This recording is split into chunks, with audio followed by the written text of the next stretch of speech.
On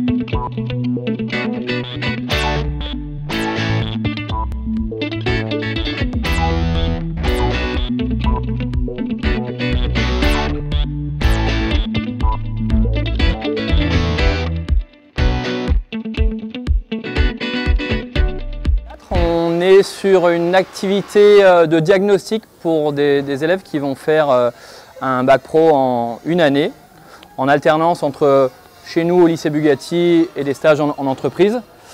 Donc ils vont travailler par thème, donc contrôle d'un allumage, contrôle d'une recharge de batterie par un alternateur, contrôle d'un système ABS, donc que des systèmes électriques, où on a besoin d'avoir des véhicules qui sont équipés avec des technologies actuelles, d'avoir des ordinateurs, d'avoir des multimètres avec de la pièce détachée qui nous permet de faire des pannes, pouvoir démonter et mesurer, mesure électrique, mesure mécanique.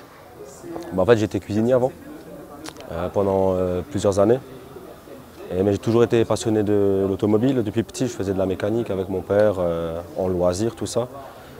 Et j'ai pu tomber par hasard sur une réunion Pôle emploi.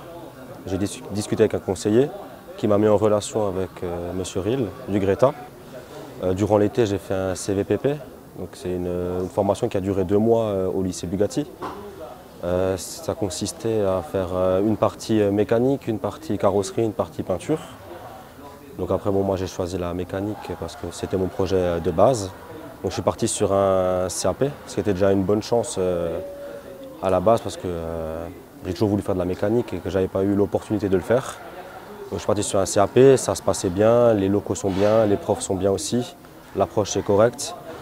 Et donc du coup, je me suis dit par rapport à mon projet professionnel, qui était d'ouvrir un garage par la suite, je me suis dit que pourquoi pas, quitte à perdre 1 an à faire un CAP, pourquoi pas perdre encore 1 an à continuer sur un bac.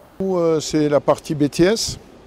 Donc c'est une partie où 80 à 90% des gens qui viennent chez nous ont déjà un bac pro, donc qui ont déjà une base automobile. Et donc nos élèves sont appelés à devenir techniciens experts en garage, experts automobiles ou responsables de services après-vente.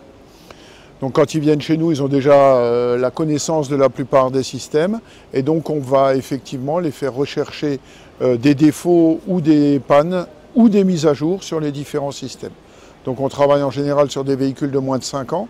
C'est pour ça qu'on a des véhicules qui nous sont donnés par les constructeurs français et qui sont relativement récents. Et on va travailler sur des systèmes pluritechnologiques. Et pendant 2 ans, ils vont faire que du diagnostic à 80%.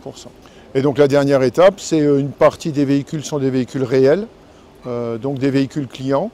Et les élèves que vous voyez travailler aujourd'hui travaillent sur des véhicules réels, avec des pannes réelles et essayent de trouver ces pannes.